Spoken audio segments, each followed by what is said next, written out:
Questions for Russo Radio, 64686. Bradshaw and Bryant, KFAN text line. But you know what?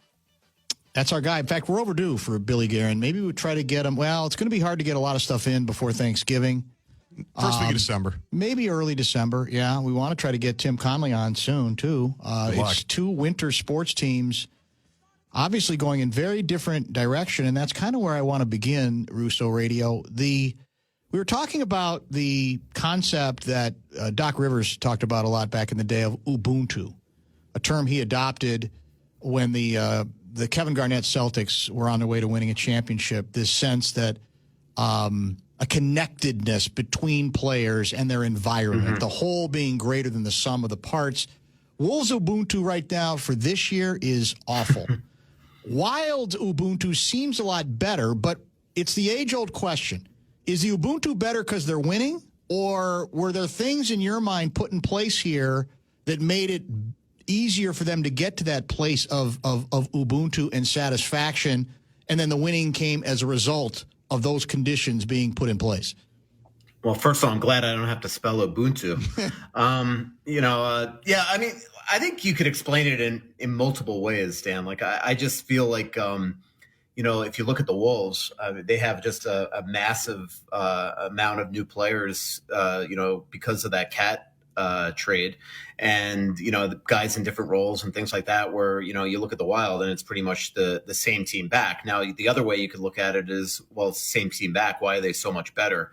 I think a lot of it has to do with Philip Gustafson playing well. I think a lot of it has to do with Jared Spurgeon being back in the lineup. A lot of it obviously has to do with Kirill Kaprizov being unbelievable this year, along with Matt Boldy. But part of it also is just their defensive structure. Like, they are, as you mentioned, like in their own end. And by the way, can you hear me? Because I'm hearing a brutal echo. Okay. The echo is not appearing on our end. We'll see if there's anything he can do. I don't know if there's anything he can hit. Yeah, I think it's an on-sip issue. Okay. But anyway, and so if I lose my train of thought, that's part of me, because there's one thing that's more annoying than hearing my voice, is hearing my voice twice. So I'm glad the listeners. Your headphones might be turned up really loud and it's going back into your mic. Okay. Maybe try that. Yeah. It's an awesome. Yeah. Yeah, I'll figure that out. That's a Chip Scoggins trick. Yeah. But I feel like I was talking to a lot of guys in the locker room about this today, and Jakub Trenin was one, and he's like, we're just so tight in our own end. Yep. And Gustafson brought that up as well. They're just so, to your word, connected. This is the most consistently connected I've seen this team play, really in a long, long time. I don't want to say ever, because I've covered them 20 years, but they're just, right now, I've never seen them, even in the days of Jacques, playing this impeccable defensively. They are the best defensive team in the NHL. And tomorrow night they're going up against a Calgary team that's been excellent at home and also great defensively. So it'll be interesting how that happens. But right now they just are really, really quality in all assets. And I think a lot of it has to do with John Hines. Marcus Foligno and I were talking about this a lot today, about just his style of coaching and how he's just so detailed in the process of the way he wants games played, because he wants things to be automatic. So he doesn't come in and nitpick and yell and scream, but he has a high opinion of how the game must be played and how guys have to play for them to play well. And the same thing happens in video sessions. Marcus has been a victim of that, where he and Jakub Trenin have had to twice go into called into the office, but not yelled at by them. Not, you're playing awful, but here's what we need you to do on video to have you play to your identity. And they are, two of the best defensive forwards in the NHL right now in terms of expected goals against and high danger shots against and things like that, which I'm writing about tomorrow. So, it's been really fascinating to watch. It's almost still hard to believe, but we're a quarter of the way through the season. This is no longer just a good start. This might be who they are, as long as Kirill Kaprizov could stay healthy, which, last night, a lot of us had a heart attack watching him limp off the ice. By the way, so no, there doesn't seem to be any lingering issues with the knee. Is that correct, based on what you know? Yeah, it is a little odd that he didn't practice today. It was a very, very optional practice today, but he never takes options off. So he didn't go on the ice. The one thing that John would say is that he was getting treatment, and it's not that he avoided a dangerous situation. So I got the impression he is playing tomorrow. They do have a bunch of guys banged up. They brought up Travis Boyd for tomorrow's game. He'll play if a questionable forward cannot play. I get the sense that Murat Huzdinov is hurt. He went on the ice today and immediately came off. He's been limping around for a while now. The last probably 4 or 5 games. I can't remember where I first saw him really badly limping. It was on the road. So I have a feeling he might be the guy. So there's a chance that we'll see an all fourth line tomorrow of Ben Jones, Devin Shore, and Travis Boyd, if I'm right about Huzdinov. And if that's the case, Wild fans who have been long clamoring for Jakub Lauko to get elevated in the lineup will get that opportunity to see it. I do have a lot of good texts I want to get to, but I want to follow up with what you had to say about the defense. The eye test, it's clear to see they're better defensively and more connected, goaltending better. The just goals per game is down like a goal. I mean, and that literally, and that changes everything. But it does speak to identity, because as we got into much earlier in this program, kind of comparing the state of the two winter teams, that was the Wolves' calling card a year ago. It's the same thing. They seized upon something that they could be really good at, and it made everything else easier, so that when the offense wasn't coming as much as it would like and people were missing shots, they still could kind of, count on the fact that, well, we're going to be in most of these games because we guard. We do have good defensive principles, and it is just kind of interesting to see the other winter sports team now find that identity, and it does same way, right? It gives you – it doesn't mean you're going to win the cup, but it does give you a lot greater margin for error if you can count on one aspect of what you're doing on almost every night. And to your point, the Wild offensively this year have been, really porous, and yet they are 13-3-3 with the second most points in the NHL. Why? Because they're getting great goaltending and great defense. And when you defend and you don't leak chances like the Oilers were last night, you give yourself a chance to win every single night and frustrate opponents. And it allows you to allow the players that you want to start to score to catch up. And right now they're starting to do that. These 2 games, the first 2 games of this 3-game trip that ends tomorrow in Calgary, have been, prime examples of them not needing Kirill Kaprizov and Matt Boldy to score every night. Last night, Freddie Gaudreau scores twice, Marcus Foligno once, Marcus Johansson once. In St. Louis the other night, the Rossi line with Hartman and Johansson set up the Brodin winner, and Hartman scores an even strength goal. So this has been a great road trip to start to get depth scoring, to really complement the great defense that we've seen so far. And so, it's been really, again, fascinating to watch, because I don't think any of us saw this coming. Obviously, I didn't, I didn't think that, but again, to my original point here, like, I no longer just believe this is, just a really good start against a pretty friendly lineup where, they were on the road a lot, but they were playing pretty, crummy teams. They're beating really good teams. And the other thing that, not to change subjects a little bit, but it's just something that I was really on my mind last night a lot watching the Oilers. And this is going to sound maybe outlandish to Wild fans that watched the Oilers in the Stanley Cup final last year. But, if you are a Wild fan right now, you do have to be excited about the future, because this team's got so many guys on their team that are on the team now that are 23 and under, that are impactful guys, and they have so many other guys coming. Where last night I'm watching that Oiler team, and they got like a dozen guys that are 30 and older. I don't think they had one guy in their lineup that's younger than 25.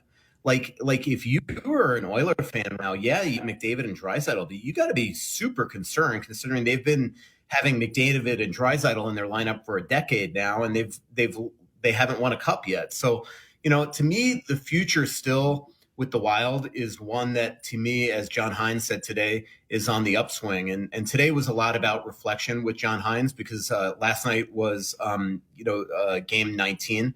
That was when Dean Evison was fired last year. And then tomorrow is game 20, which was when John Hines started last year. So we're 82 games into the John Hines tenure. And what he said is that he is super excited to coach this team, because when he went to Jersey, it was in a rebuild situation. When he went to Nashville, it was on the down slope. And here he came here and he looks at this roster and looks at the guys coming and just feels that they're on an upswing, that the future is one that's going to take off here. So obviously, we're making a lot out of a first 19 games where the team's been really good and trying to forecast out that they're going to win cups and things like that. But But, when you really start to look at their roster, and now you start to really, get a sense of what Bill Guerin was trying to create here.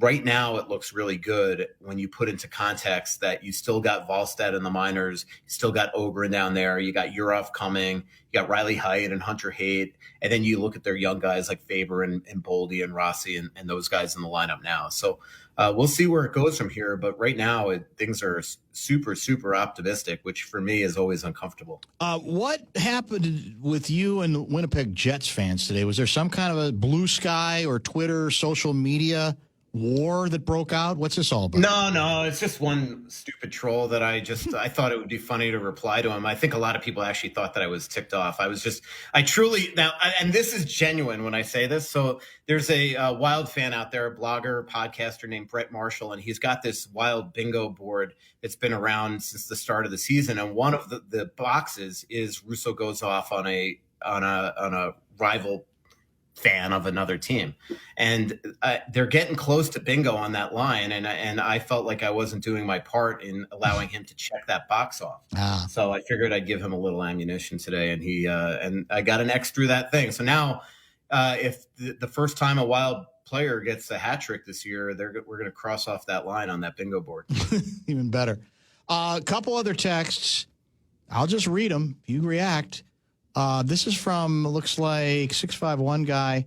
Why does it seem like Guerin has never forgiven Rossi for being sick to start his pro career and being short? I would think most NHL teams would be enthused to see a young center take the great steps that he has like this. Yeah, well, I mean, first of all, it has nothing to do with him being sick. I mean, this has nothing to do with the myocarditis and all that stuff. I don't buy the fact that the Wild are ready to commit to him long term, and I do think that teams have called on Rossi. I think that Bill Guerin has at least entertained those calls. Because of the sort of edict from Craig Leopold to sign free agents this summer, and the fact that they're going to need to play somewhere, and the fact that we know that Danilo Urov is coming, I still am not convinced that Marco Rossi is long for here. It does seem like he gets a lot of tough love, and his game is nitpicked a lot for a guy that so far only produces. I think it would be a big shame to trade him. I get why the organization is at least maybe considering it.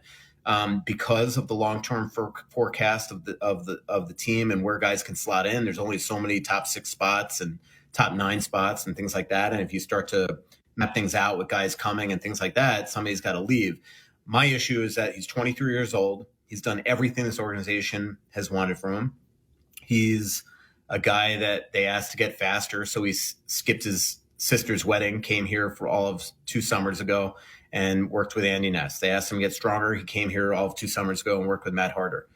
This past year, John Hines called him and said, I'd like you to come back early and not take part in Austria's Olympic qualifier. And he did that, even though he was the captain of that team and Austria lost. He just has continually showed what kind of professional he is. And I just think that, it would be a shame. I'm not saying that they got to sign him to a 7 or 8 year deal now, but I don't see the rush in maybe trying to move him.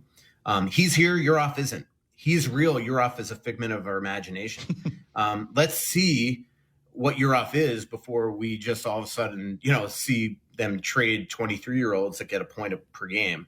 And also, look, he's never going to be the biggest, strongest guy. We saw him yesterday. He wasn't able to push like a lot of players can. Corey Perry off that puck on that wraparound goal that still was a fluke. Went off. It was a lucky bounce for them. Went off Jared Spurgeon. But this is not a gutless player. I mean, that play he made on the Hartman goal the other night was excellent. The way he protected that puck, he goes to the hard areas. If you look at NHL.com/edge, all his shots, most his goals come from high danger areas. For a 5'9", 5'10" guy, that's pretty good. So I just think that he deserves the chance to maybe get a bridge deal, and let's see what they have of him. And then, if you sign him to a quality bridge deal, that's a real quality price, and then Urov turns out to be a superstar and they go out and sign a couple free agents this summer, well, then you have a really quality contract that you can trade if it just is not somebody that you're still sold on signing long-term. But I just don't see, if you're not going to get this is saying all this without knowing what the value could be back. I just don't think it makes a lot of sense to move him now. So we'll see if sanity prevails, at least my sanity. But we'll see. Right now, it's still all conjecture. But I do think that there are teams that are keeping an eye on this. That's why I keep on sort of talking about it. Russo Radio now, Lavelle at the bottom of the hour. Brandon from New Mexico asks, is Trennan ever going to play up to the amount the Wild are paying him? Besides last night, he's been mediocre at best. Do you agree with that assessment? Yeah, it's funny because I am writing about this exact story for tomorrow. So hopefully, they get the Athletic in New Mexico. All right. I don't know how to explain this because I don't entirely disagree.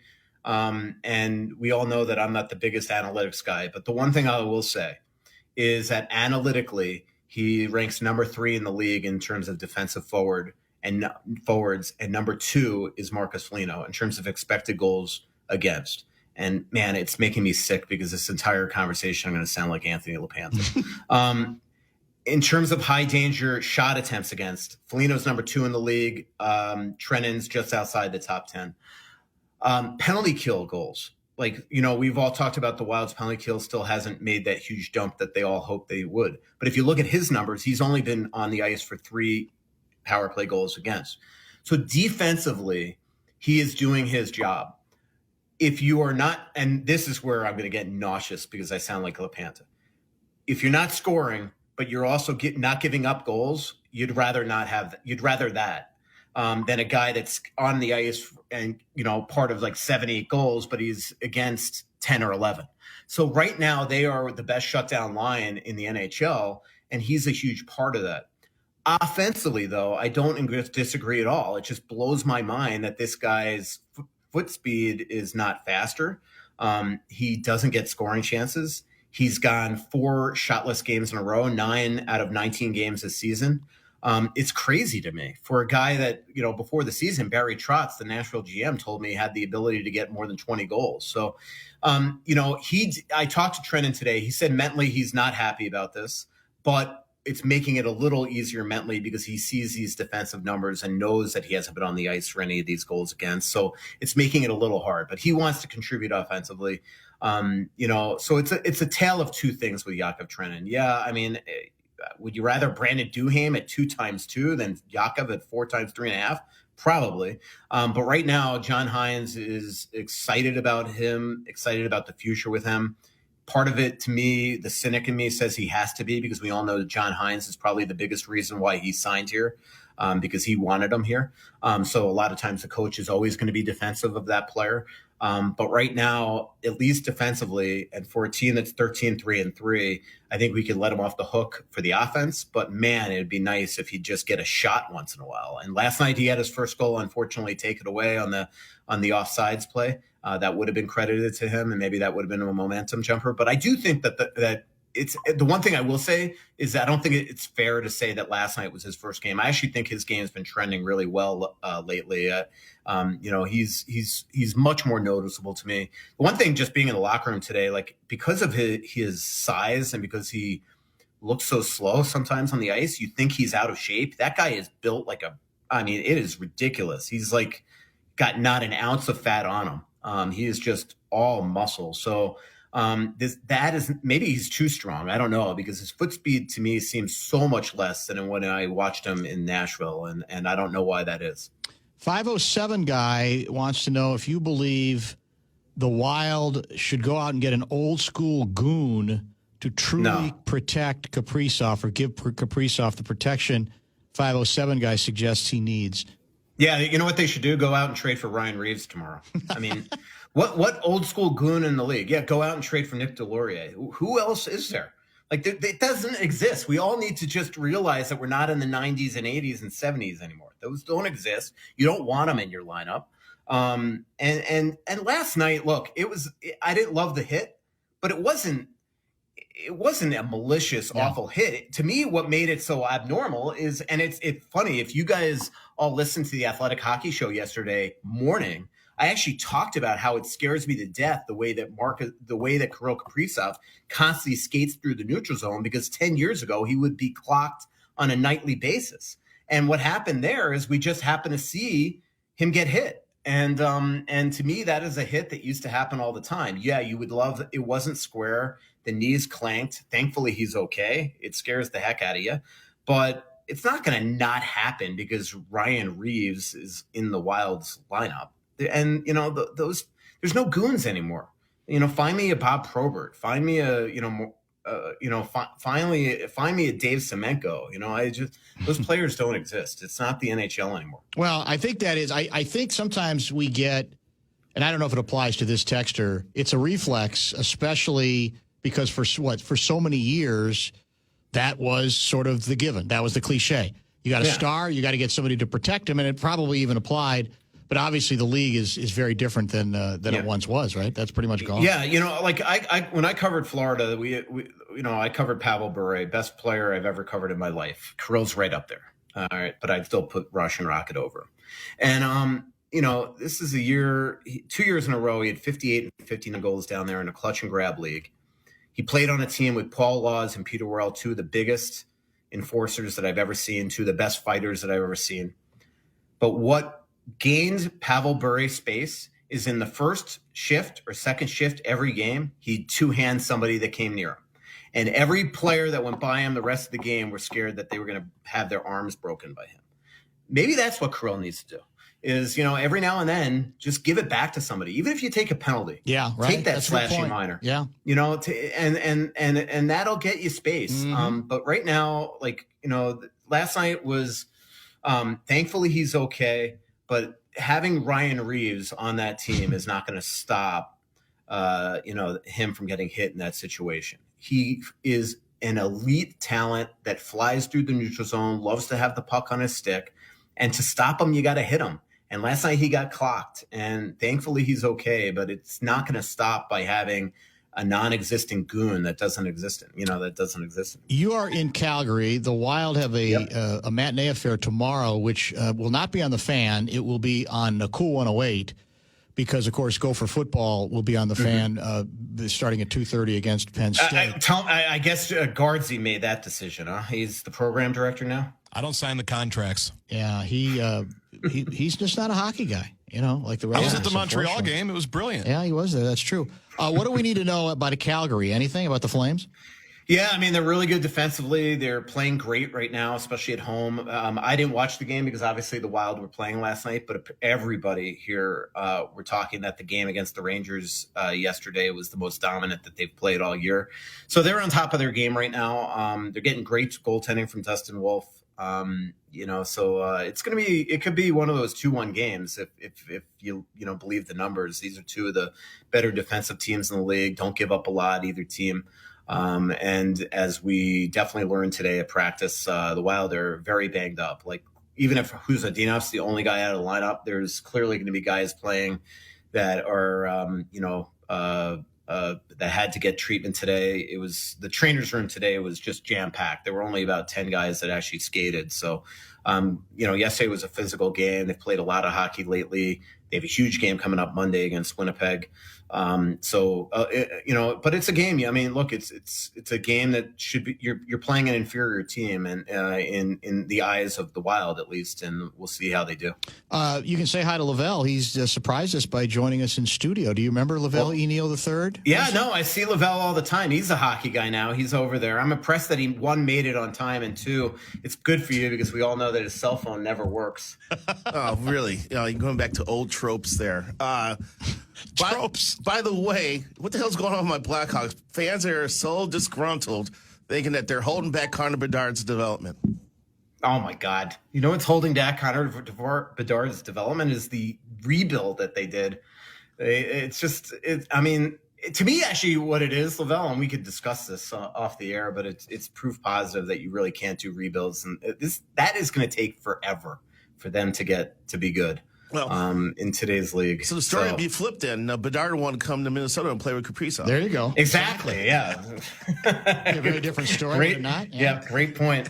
Great point. Have fun in Calgary. Hey, your Blackhawks did beat the Wild last I remember. So. That's true. That's true. Yeah. That might be their the highlight of the season. Absolutely. At this point, it is. That's it.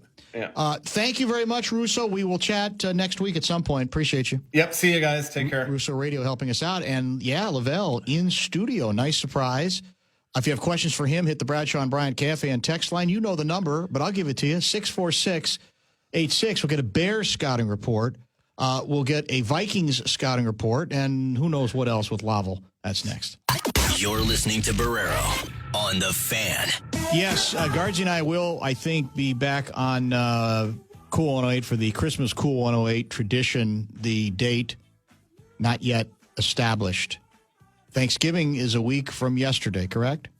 And then once that hits, then everything will be kicking in from a holiday standpoint. Lavelle, as I said, is here. Good to have you in studio. Let me give you this as a toss-up question that's already come in from the KFAN text line, Bradshaw and Bryant style. Why did Lavelle not vote Aaron Judge for MVP? Oh, God. It never ends.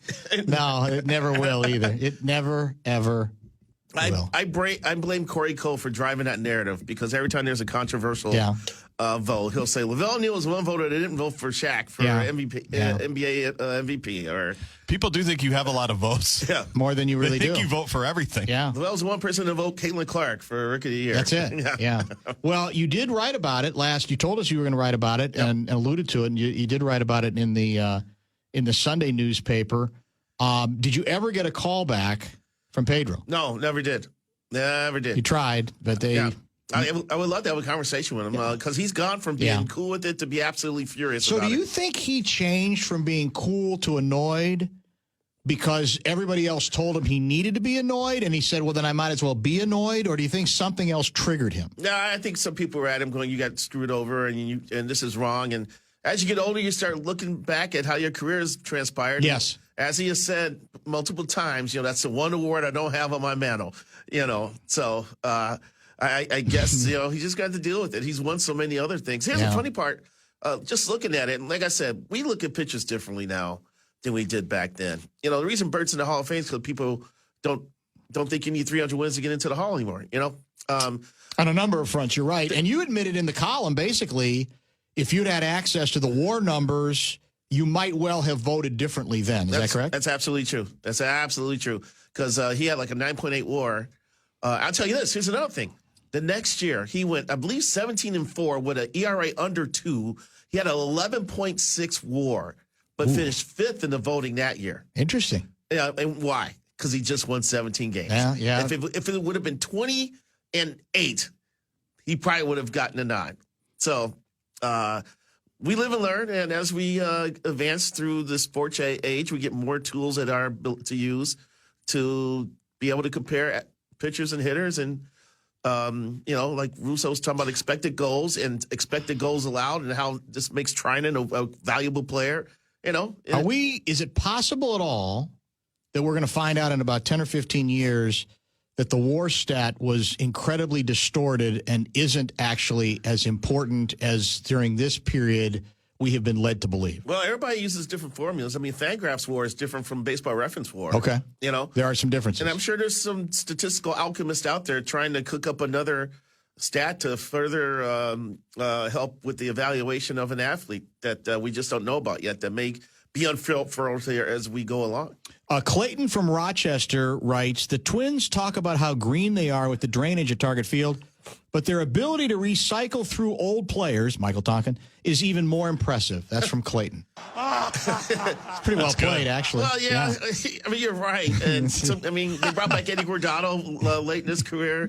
It does happen, He wasn't a recycle, but the fact they even gave Bartolo Colonna some starts, I thought was kind of bringing an old relic into the fray. But they're not the only team that does that, man. Especially when you're desperate for pitching. Yeah, you have to look for everybody. And, don't forget, the reason he brought Tonkin is because that guy they traded for, was it Trevor Williams, couldn't even last a month. He was so terrible. That was awful. So that was just one of the things that just made that ship sink during the late in the season. I don't intend to talk a lot of baseball because there's a lot of football to get to. But I will ask this: if we had you play the 0-10 game, 0 being no chance, 10 being a certainty, what number would you assign to Carlos Correa not starting the 2025 season with the Minnesota Twins? Not starting, not being a part of this team next year. 0 to 10. I would say 3.5. 3. I'll say 3. I won't go halves. Right. That's a cop out. So a slight chance. You wouldn't be gobsmacked, it doesn't sound like, but you would be surprised? I did a podcast with Michael Rand this week about this, and if you're looking at the Twins and how they're going to put together a roster for next year, if their payroll's flat right now, they have some payroll coming off the books, but the guys get raises. A bunch of raises are coming, right? Including with Pablo with goes up to about 18. Yeah, in order to have some flexibility to bring in players, they may have to think about something drastic in order to offset that. But I don't see it because they need good players to win, and Carlos Correa makes them a good team. How healthy is he going to be? I don't know. I mean, he wasn't, other than that condition he had, it goes back to Houston. He never had any problems with his feet until he got to Minnesota, and he's had plantar fasciitis in both feet. How often does that happen for someone, That's not good. There's been a bunch of screwy things injury-wise that have slowed this team down. But if the Twins want to be competitive next year, they're going to need Carlos Correa, and they're going to need a healthy Byron Buxton, and they're going to need Royce Lewis to continue to develop. Now, he may end up being a second baseman, He would like to know that as soon as possible so he can start working at the position, because when you're not used to playing second, everything looks different. How to turn a double play, where to go for relays, all that stuff he just wants to iron out. He don't want to go over there and suck. I get that, So, but he's going to be a key cog too. Those three guys, are the difference between the Twins not making the playoffs and making the playoffs last year. Do we have a buyer? No, and I think this process is going to go well into next year. I think you'll start the season with the Polak family running the team, especially just, identifying worthy owners, checking their financials, making sure they got the money, going through all the hoops that go with purchasing a team, making a decision, having the baseball owners ratify that sale. It takes time. It's not like someone's going to pop up tomorrow and say, here's $1.8 billion or whatever, because they probably take it. The team's valued at about 1.2, 1.3. I'm sure the family's trying to push for a little bit more, maybe 1.5, 1.6, but we don't know for sure. But patience will be important here. Now, I know there are people definitely interested, definitely. So we'll see. Local? I would imagine so. I don't know for sure. I mean, I told you this. I told you that someone contacted me from out of town. You did? Yeah. So I know there's at least one group from out of town. Do they have the money? That was sniffing around. It was 3 people, so I would imagine that. Who is it? Spill it. Spill the tea. I can't say it. You're a reporter. They have to expect. If they're calling you, they got to know they're a reporter. It was one of these back channel things where someone contacted me representing the 3, all right, and I just said, well, you know what? Contact this person and just go for it. And I went after that. Pedro Martinez doesn't have a group. It wasn't him, was it? No. Oh, okay. I thought maybe it was Petey or something. There's something going on. No? I do believe, at least at a minority stage, like a limited partner, like at 5% or 10%, I think there'll be a former Twins player part of the next group.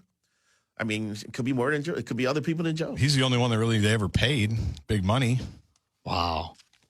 Let's see. Who has the Shots money? fired. I mean, Mornozy, kind of. Mornozy's doing okay, but not Joe. He didn't get 187. No. I think Torrey Hunter has about 150, 160 employees now for his various businesses. Okay, so that's Art Moreno money. Is he still based in Texas? That's the Angels money. Yes. But that Johan from the Mets? That's possible. Do you want me to keep going? Tapani? I don't know. Tap's got good money. David Ortiz with his Red Sox money? He's got some cash. Probably does. That'd be a heck of an ownership group. If you think about just a group of ex-players, Bauer, Morneau, Ortiz, Torrey Hunter. Who else has been well-heeled by the that's baseball? it. I think you just exhausted the list in terms of the Twins. That would be a hilarious group. That's for sure. Kadire, maybe? I don't know. Cuddy? Let's get a break in. We'll get caught up. Plenty of football to get to. We're going to find out if Lavelle is willing on a 100,000-watt radio, not to mention the iHeart Media app, iHeart Radio app, I guess I should say, to guarantee a Chicago Bears victory over the Minnesota Vikings. Stay tuned. Bumper to Bumper with Dan Barrero on on The Fan. Lavelle, of course, brought to you by our good friends at Allery's. Got any Allery's intel for us you'd like to pass along? Yes, Allery's Bar and Barbecue. You won't believe who's going to be in town this weekend for an appearance. I think I know. I think I know, too. In fact, I think I got a text about this, Former and I Bear? just realized the it. Punky QB known as McMahon. Yeah, the Punky when he hits the QB. field, he's got no plan. That should be interesting. The plot thickens. McMahon's making an appearance, and so he and Tommy Kramer have They're tight. agreed to appear at Allery's and watch the second half of the Bears-Vikings game. That's impressive. So those of you who want to get Brush with Greatness, as there used to be a segment on this radio show, I believe, called Brush with Greatness. Your opportunity is Sunday. I'll be in Chicago covering the game, so I won't be there. But check out Allery. The barbecue's awesome. So, and I think you have to pay $20 at the door, but you get 20 off your bill. So, and that way they can figure out the crowd and stuff like that. So, should be a good time. It's a pretty good gig if you can get it. Do you know who went as Jim McMahon for Halloween multiple years? I do not. PJ Fleck. That Lavelle Neal makes III. That probably makes some He's a sense, Chicago right? kid. That was his only Halloween costume. Wow. So use that next time you talk to Philip John. I will. Very I will see what he interesting. says. Yeah, in fact, I forgot to mention to Guardsy because we were offered the Punky QB, but I think, and we've had him on before. We did last time he was in town with Last time Tommy. he was in town, and that I'm just went happy to hear he's traveling. You know, he's got some issues. Yes, you know, he does. He's been dealing with that. I can't remember which one it is, but he was dealing with some post-concussion stuff. So the fact that he can travel and make appearances, that is very encouraging, because I remember there's a story about him, and he was like, he would go to the grocery store, and he couldn't remember how to get home. You know, That's right. And things Yeah. like that. And a little scary. It is scary. You feel bad when you hear about that and why they're in that condition and how they live their careers. Because he headbutted all his linemen. You know, he dove for first downs. Didn't care about sliding. I don't think sliding was a thing. So so for a lot of football players, you know, there's a cost of that, and he's had to pay some. He's had to deal with that in his post career. In fact, in addition. The guy apparently who played Jimmy Chitwood in the Hoosiers film is also here. What? And he was. I forgot about this whole text from McMahon's buddy. I should say Kramer's buddy. And apparently the guy who played Jimmy Chitwood. I don't know what the connection is, but he's here as well. Can he get to Boston for the Wolves on Sunday? Wow. How many lines did he have in Hoosiers? Like 2? I'll make it. Yes, and the other one, I guess it's time for me to play. If Coach leaves, I leave was the other one, right? But Because Coach stays, I leave. when Hackman retrieves his shots in outside the school on that little court, he didn't say anything, right? Hackman did all the talking on that occasion, correct? He said, "I don't care if you play ball or not." Yeah. Yep. That's it. What a film! It is a great film. There's no question. There's so many memorable moments from that movie. Undeniably true. All right. Are you willing to guarantee the upset that the Chicago Bears will shock the world and upset Vikings fans mightily by taking care of business at Soldier Field Sunday, high noon, right here in the Fan? I wrote for Sunday's paper that if the Vikings don't win this game by at least 10 points, they should be required to remain in Chicago and watch Bulls and Blackhawks games. Wow. I don't see it. Wow. There's too many matchup advantages for the Vikings. And the Bears got injury issues too. Ryan Bates, their big lineman, offensive line acquisition, he's out with a concussion. Elijah Hicks is out for the game.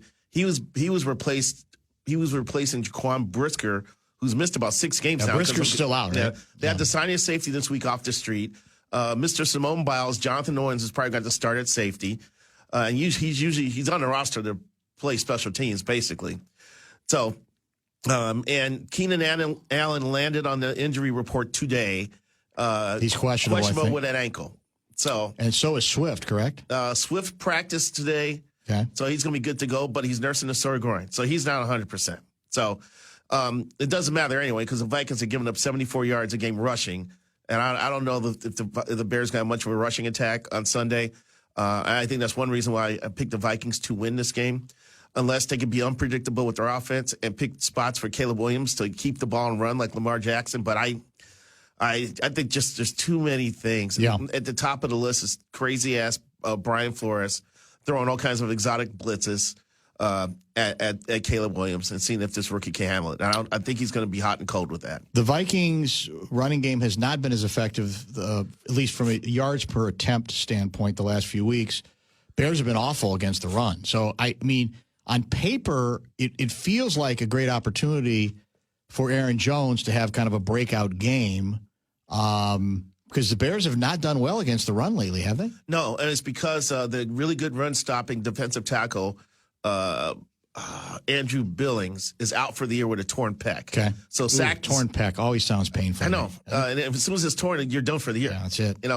And so his replacement, Zach Pickens, has been playing, and he's just not as good. And teams have been able to get the run game going because of that gap in the Bears' middle. We're not adding to the intrigue. I was hoping you were going to try to get people going and say. Well, hey, the one thing that could happen. First of all, the fact that I wrote about the Vikings win is already a jinx. Yeah. Did you actually call it loser proof? I didn't say loser proof. You didn't use that term. Okay. But the other thing too, Sam Darnold could throw the game away. He could. Isn't he tied for like the NFL lead in giveaways or something? He is. Although he was flawless in that regard. They gave him the fumble officially. It wasn't on him, but he had no interceptions last week. Yeah, if he starts throwing interceptions, but crap, the Bears like won the turnover battle like 3 times this year and have lost. Yeah, which is hard to do. It's hard to do. Who's going to be the next coach? Because there's no question they're going to make a change. So who's going to be the next guy? All right, here's my conspiracy theory. Oh, okay. The next Bears coach is coaching on Sunday in Chicago. So you're going B-Flow. If Thomas Brown becomes a brilliant play caller down the stretch, it's a big if. He could get the job. If you got to have the Bears lose 30 rip, then B-Flow could be the guy. It could be the future. This is the future Bears coaching bowl. Be interesting. He wants to. It's clear he wants to be a head coach again. He's decided. Yeah, but you got to if you're going to hire him, you have to know exactly who he's going to bring in to be the quarterback whisperer, right? You can't mess around any longer with Caleb Williams. And then right now it's a copycat league, and right now marrying your quarterback with offensive-minded head coach seems to be the way to go. Yeah. So there's always danger in that, and the Bears have a history of going opposite route. They had Lovey didn't figure out offense. They hired Mark Trestman. Trestman went haywire. They hired John Fox, defensive guy. John Fox flamed out. Yeah. They hired Matt Nagy, offensive guy. What a list. And then after Nagy. What an embarrassing. Oh, my God. Although, fairness to Trestman, FISA, fairness and savagery, he was brilliant in Canada. CFL, he was a head coach, and I think didn't he win Grey Cups? Yeah, I think he had some success for sure. He's still in the league. Is he still coaching? He's an assistant with San Diego. I didn't even realize that. I just found out last week. Yeah. That's remarkable. Yep. And I don't know enough about Thomas Brown. Last week's plan was great. It actually was improvement. I'll grant you. I got to point out though, for all this improvement they made, they still scored just 19 points. That's true. Just 19. Well, it should have been 22. But I like this. Now, there was a penalty on that play. So you talked to me about that. I hadn't heard about that. I heard you say it with was it with PA? So what do we know? You're talking about the block kick at the end of the game. The long snapper is a no-go zone. There's supposed to be no contact with him. And leverage? They committed a leverage penalty by making contact with him. Why wasn't it called? Officials overlook that stuff at times, Yeah, especially if it's humans, man. The game's played by humans and it's judged by humans, and humans making mistakes. Well, I think part of it was the football gods, though, punishing the head coach for not trying to move the ball any more forward than he did. He's an accurate kicker, Santos, but he doesn't have a big leg, and all of his kicks have low trajectories. Yeah. So to me, that's a reason to say we got to try to get 8 more yards. He did boot one from 53 earlier in the game. He did. That's true. So, but the Packers were waiting for the moment to spring their big block surprise, I guess, which included getting leverage on the long snapper. But it worked out. You're right. And when you have devastating losses like that in the Hail Mary, it's just not your year. And that's just another reason why I think the Vikings are going to be 9-2 after Sunday. I got something to say. I figure it's time for me to start playing ball. That's right. One thing, I play Coach Days. Yes. He goes, I go. Guardsy's got chills right now. Remember that scene? It's unforgettable. Was it in the auditorium? Where was it? Where did it take place? Where they had to come to Jesus town meeting? hall. Was it a It was town like hall the city meeting? hall. Yeah, They that's were what it was. voting. They were voting coach out. Yeah, that's it. That's right. God, that was so good. And the guy who was trying to get rid of him was like applauding. I told you it was time for a change. I told Correct. you. Think about it. Oh, God, that's so good. I play Coach Stays. That's it. The Do you rest think is it was history. intentional that after Norman Dale threw him the ball and said, I don't care if you play or not, and then left, do you think he was supposed to miss the shot? Because that was the only shot he missed in that whole scene. 100%. I thought that was awesome. He was draining everything. That's absolutely. You think that was he had part to of it? miss it. And I bet wonder that how ate hard- at him because Chitwood Well, I was didn't want gonna to say, miss. I wonder how hard it was for him to miss it in real life because Right. he looked like a hell of a shooter. We could have asked him. I forgot we had him in our. Could have had him in our. We do have to have him on We could have sometime. we could have had him in studio apparently. I would be the Chris Farley show with that guy. I think you would, wouldn't you? Remember Yeah. when you said, I'll make it, and then you went out there and made it? Well, what else has he been in? When's the there's no anniversary of Okay, that it show? doesn't really matter, does it? When's the anniversary of that? 86, I think it came out. If you were 1986 film, you are obsessed with this movie. It's a great Yeah, movie. it is a great movie. We've had a lot of fun over the years on the show. With that movie. 2 years from now, it'll be the 40th. We need a big, anniversary. yeah, we'll So get save that Chitwood text. on. I'm going to save the text to see if we can get him then. Hackman's like living in New Mexico or something. Yeah, I hate they're doing that thing where some of the ambulance chasers just basically try to stalk him and they send out pictures that are kind of unsettling. He's old, right? Things happen to people when they get older, for God's sake, but for some reason, there's still this perverse satisfaction. Like you expect you're going to see him in his prime. Right. You know? It's weird. I wonder if he goes to the pit to watch Patino's teams. Gene Hackman. Is he bitter, by the way, that he lost a dad? I think he kind of expected it. Oh, he did expect it? Probably not. What's his record right now? Patino's? Are they decent this year? Yeah, again? they beat UCLA. They've got a good team. They good Yeah, club? not as good as last year, but I think they're pretty good. We'll give you. You want to hang around for another segment? Sure. Where's that school located? Is it Las Cruces or is that the Albuquerque. other? Albuquerque. Albuquerque, So he yeah. can recruit to Albuquerque, but not to Minnesota, not to Minneapolis. Oh. Now We're doing this again. Once you get him going on this, he's never going to stop. Yeah, I definitely hated those 3 tournaments. Yeah, that sucked. Let's get. They look pretty good right now, wouldn't they, Lavelle? More than Ben, let's I know. take a break. We'll come back. We'll get bonus Lavelle. I want to talk a little more football and then get to some Timberwolves in crisis. Or maybe he doesn't think it's a crisis. We'll find out I do. when we return. You're listening to Barrero on the Fan. By the way, Guardsy, are we already eliminated from the Cup, the NBA, whatever we call the NBA in-season tournament Cup? Is it already over for us? I don't know if it's officially over, but once you lose, it gets really dicey. It's dicey, and then because you of got the point tiebreakers differential. and things like that. Yeah. Yes. It's unfortunate. It's And we still lost to alive. the Blazers, by the way. That's, yeah. The Who were Blazers. missing a few players, right? Yeah. And second night they even were. when they have all their players, they're missing a few players. That's the problem. It's not good. Lavelle giving us some bonus time. Anything else? So you're not calling the upset in Chicago. You got Vikings winning comfortably. Well, you said they should win comfortably. That's an old trap I used to use in the columns where I would say, well, this is what they should do. And then if they don't, in other words, if they win by 3, then I got to rip them because it shouldn't have been that close. Is that what you're doing there? Is this a calculated step you're taking? No, I mean, if I was a betting man, I go to the ATM and hit the button till it tells me that I've withdrawn my limit. Now I bet on the Vikings to cover. I think the spread's 3.5. 3.5 is the spread, yeah. And So- I actually took the Bears to cover. I could pay for that again. Some interesting matchups. Jalen Johnson versus Justin Jefferson is going to be a good matchup. Yeah. Jalen's become one of the best corners in the league.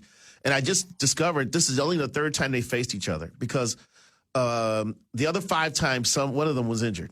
So this is in the 2 times they faced each other, JJ's caught 13 passes for 245 yards and a touchdown. Ooh. So the issue is the other corner, Tyreek Stevenson, Yeah. who in addition to jawing with fans during Hail Marys, has been one of the most picked on corners in the NFL. So Jordan Addison or whoever, Naylor, could be in for a nice game against him. Although against the Packers, he got pulled off the field a couple of series. So that's where they're at with him. I'm not worried about the pass rush because Montez Sweat has got a bad ankle. He's not playing at 100%. So I just think there's matchups on offense. And plus with the run defense the way it is, I just think the Vikings are going to have a good day. What is going to be the bigger blowout? Vikings over Bears or Boston Celtics over Timberwolves in Boston on Sunday? Whew. That could be bad. That could be bad. The way the Wolves are right now, Finchie's got to shake some stuff up, man. I don't know if he's got to use the bench a little more liberally, give some other guys opportunities, keep some offense on the floor at the sake of defense. But of course, that means guys like Dante DiVincenzo, he has to find his shot. Just a lot of little things that not clicking right now. It's not the connectivity we are seeing with good teams in the league. Well, the debate is ongoing that it's, you make this big trade very late. The notion that 14 game, 8-7, 15 games in, that you were going to have it all figured out is preposterous. Finchie said 20. And then there's the idea of, well, yeah, that sounds good, but you can't, if Rome's burning, you can't pretend it's not. And that indeed we've already seen enough breakdowns and enough, I would call unsightly bad look losses. We've had too many early, what I'd call not just losses, but bad look losses to ignore that something is kind of broken right now. Yeah, like I was telling you off air, thing about the Celtics, you have to guard all 5 of their starters. Yeah. They all can score. The Wolves already give up something on offense because they have Rudy there. And I mean, sometimes Rudy can jump up and score 16, 18 points, right. Especially if he's hitting his free throws. And if they're leading late in games, the hack a Frenchman strategy kicks in, he can get some free throws made. But then when Jaden McDaniels isn't scoring, then you got 3 guys. You got 3 guys who can put the ball in the net. And Conley hasn't shot well since the year started. No, he hasn't. So offensively, they're just not clicking. I haven't checked right now. I don't know what the turnover situation is. It feels like their turnovers are up. Well, they had a stretch where they were, committing more than 20 a game. I don't think it's been quite as bad lately, but it was a big issue earlier, for sure. The good teams keep that down around 10 or 12 a game, exactly. I would imagine, right? Yeah. So that tells me that they're still trying to figure some stuff out, how to play with people, where to move the pieces. But I think he's got to use the bench a little bit and ride some people. If you have to get some minutes out of Joe Ingles just to have some more what do I want to say? Connectivity? Or at least a more fluid offense. Okay. Maybe because he can rebound a little bit. He can set screens and he hit an occasional 3. When he added him, I was like, I don't know how he's going to play. But in fact, I think Royce jokingly wrote that there was too much talent on this team because we all thought that Dillingham and Terrence Shannon Jr. were get some time. That hasn't transpired. Oh, did you see TJ scored like 35 in his first G League game? I did, yes. And everybody, social media was blowing up about, he's too good for the G League. They got to work him into the rotation. Well, I'd say give it another 2 or 3 more of those games, and maybe we'll talk. I mean, a lot of people light up the Luka Garza lights up the. That's part of the reason I don't think they put him there anymore, because they know every time he goes, he's going to get 50, but it doesn't matter. He's still not going to get. It doesn't appear he's going to get a chance to play with us. We're in the 10th spot right now. And that's a play-in spot, if I'm not mistaken. And there's a number of other teams struggling, right? Dallas is struggling. They've got Luka injuries as well. Yeah, that's part of the story too. So I think one of the things that probably needs to be discussed is would they consider a lineup change? I'm talking about a starting lineup change, and I know that can be overdrawn because in the end it's more important who plays late than who plays early. But the body language thing last night, Lavelle, was not good. I agree. Which I'm sure you saw. Rudy posts up. He's got a smaller guy on him. He wants the ball. Randall doesn't get him the ball from out high. Rudy pouts. He purposefully slows down to leave the lane. He does get the 3-second call. Edwards loses his mind on him, starts hammering him. And then at the end of the game, the Wolves get it. The game's over, and Randall brings the ball up the court and sees Rudy kind of asking for it under the basket and whips hard a pass that wasn't a particularly good one, was kind of low, and indeed Rudy fumbled it. And it did come off very much like, okay, you want the ball here, do something with it. It was not that. Those are not Ubuntu vibes. Are they mad at Rudy? Well, that's the thing. I mean, Rudy can, and he brings some of it on himself, but the key question again to me is, can you get people in a better place? Because it's just not a good look. This was a good Ubuntu team a year ago, and is it? Well, it's easy to be Ubuntu when you're winning. Is it as simple as that, or are there things you got to put in place first to make sure you give yourself the best chance to win, to establish the Ubuntu? I don't know, but it feels tense to me. And the fact that you're going to Boston next, if Boston's engaged, which they usually are, that could get extremely ugly. Now, on the other hand, maybe that's the kind of game where the Wolves know they've got to be engaged, everybody from start to finish, and will get the best of what they have to offer rather than playing down to competition, which they've done several times this season already. I don't know what to do. To get Nas on the floor, you have to take out either Rudy or Randall. And your defense suffers. Right. For sure. If you want to miss with the 3 spot, who would be the guy to start? Dante? Well, you could, right? and what's worrying me about Dante a little bit is shooting. I always think comes and goes. I don't like his other activity. I don't see good activity from him, and that's very concerning. Again, the odd reality this team faces is they have only one pure point guard. And there's a part of me that says they have to get Conley. Now, he was hurt this last game. Right. But they have to get him in a better place because I think he is still the only guy who can give them the kind of offensive structure you're talking about. On the other hand, he does have to hit some shots, too, because you can't have 3 starters who are all limited offensively. Right. Dante, Conley, and Ant, and go with. Well, I'd like to see Randall off the bench, but I don't think they have the guts to ask him. I think they'd worry that he would pout if they said to Julius Randle, we're gonna make you 6th man. Well, Finch's ability to communicate has been lauded, and he would have to be able to articulate that to Julius and keep him engaged and connected, which is a big catchphrase in sports now. This is from Brian in Carlton. The morning show said the vote for Cy Young was 29-1 for Chris Sale, and Lavelle was the one vote. See? Is there any truth to that? So apparently it is an ongoing bit. I did not have a vote for Cy Young or MVP this year. I actually voted for Rookie of the Year.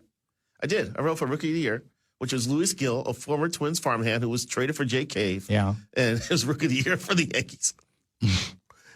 Wow. Jake's a nice guy. He means well, but I don't know why they made the move. I would have kept Lamont Wade instead of Jay Cave. So, did you already tell us what the Sunday column is? Is it Bears? Oh, it's the Bears. It's a you said column. they should win comfortably. If they're doing what they're supposed to do, you're saying they should win this game comfortably. Absolutely. Which means they probably won't. Because if it's a close game, maybe Flus is going to make some decision. It's going to foil the Bears.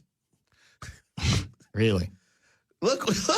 Eberflus has lost 4 games since the start of last year. That's unbelievable. And which he's had a 90% win probability in the fourth quarter. It's hard to do. He had a 71% win probability late in the Packers game, I believe. How about this possibility? B-Flow gets the head coaching job in Chicago. Flus comes here to replace him as defensive coordinator.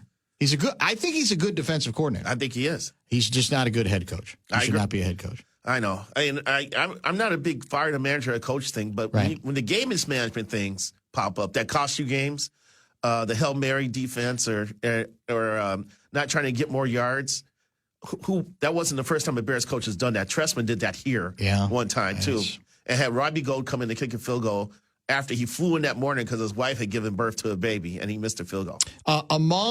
We got into this subject a couple days ago. Among the professional teams in Minnesota, which coach, I think we'll all agree there is no coach on the hot seat. Which coach has the warmest seat of the professional franchises? Not Cheryl Reeve, not Finchy, not KLC, probably Rocco. It's got to be Rocco, doesn't it? Yeah, I think Rocco starts next year with the seat under him a little warm. A little warm. Yeah, like lukewarm, maybe, but not scalding. No. But he's got to be the closest, right? Right. And it's unfortunate how the season ended, but, one thing that Rocco does that drives him at the ball is when a reliever would come in the 3rd or 4th inning, and he would automatically turn over his lineup. And they brought in a lefty. His lefties are out of the game. And I'm like, you got to build complete players here. You can't just be pulling Wallner and all these guys out of the lineup and not give them a chance to face lefties. But he was so hell-bent on trying to win every matchup, try to win as many matchups as possible within the game. I think that's not a great way to handle a roster. Thanks for coming in. It's good to see you. Always a nice surprise when you stop by to see us. My pleasure, sir. Happy Thanksgiving, and then we'll figure out, because we're both off Thursday and Friday. Okay. So we'll figure out we'll either skip or we'll figure out some other way to wedge you in at some point, okay? Either way is fine with me. I'll be in town. Outstanding. Lavelle Neal III, kind enough to join us in studio this afternoon or evening. And we'll come back and wrap up the show, remind you what you might have missed earlier, especially with Carl Gerbschmidt. You're listening to Barrero on The Fan. Show wrap is brought to you by American Pressure, commercial-grade pressure washer since 1975. It's the Bumper to Bumper Show Wrap. Enough said tonight. This is sort of our pre-Thanksgiving edition because we're off on our TV show on Fox 9 next Friday as well. I think we're on regular time on the Plus, I believe. 7:30. 7:30. Yep. And then we're on late, I think 11 or 11:30 on Fox 9. You can get it via the Fox local app for sure. We do return to some political discussion, a lot of toy department, but we get into some other stuff.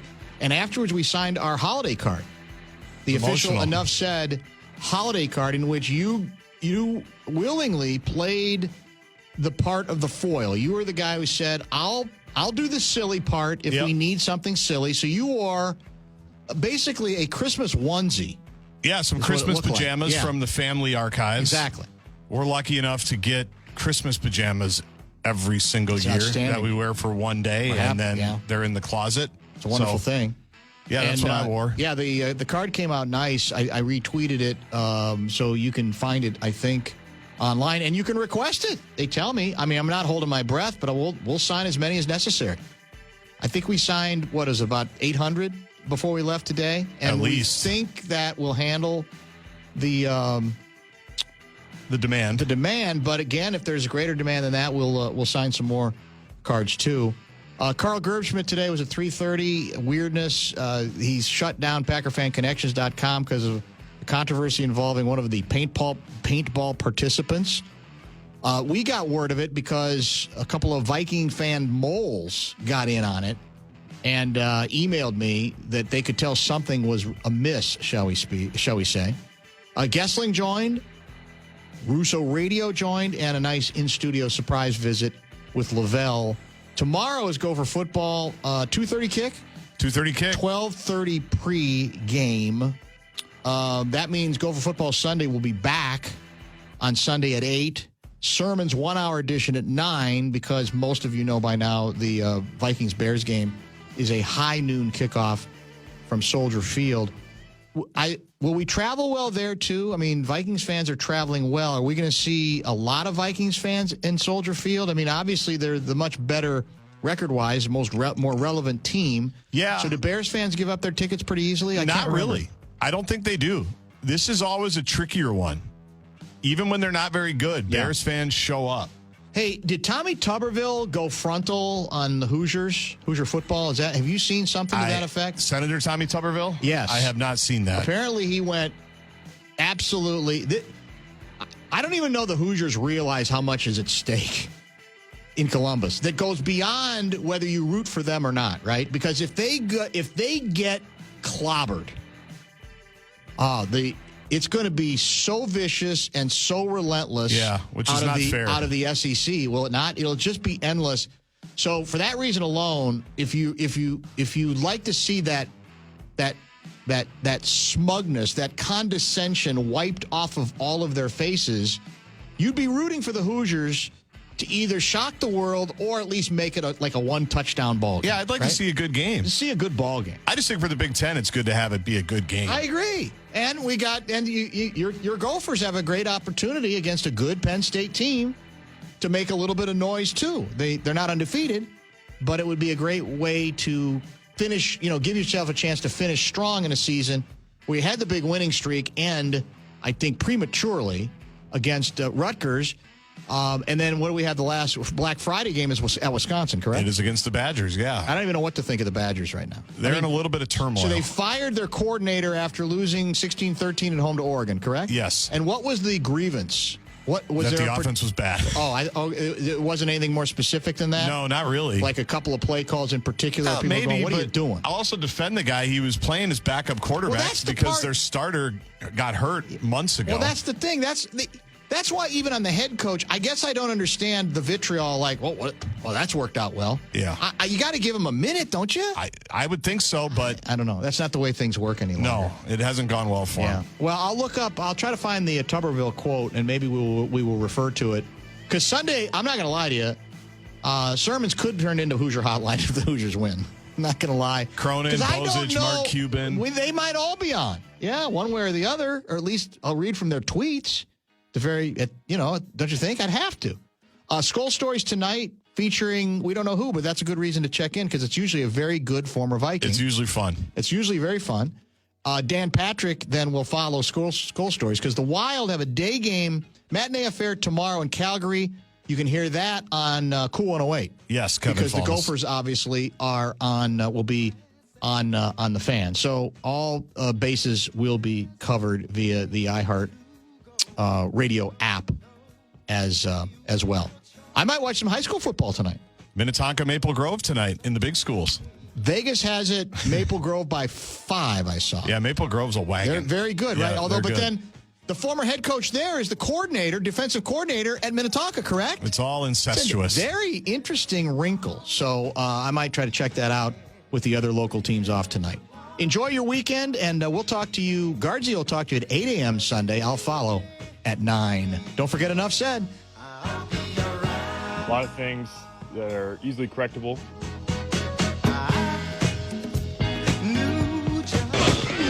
You're listening to The Fan.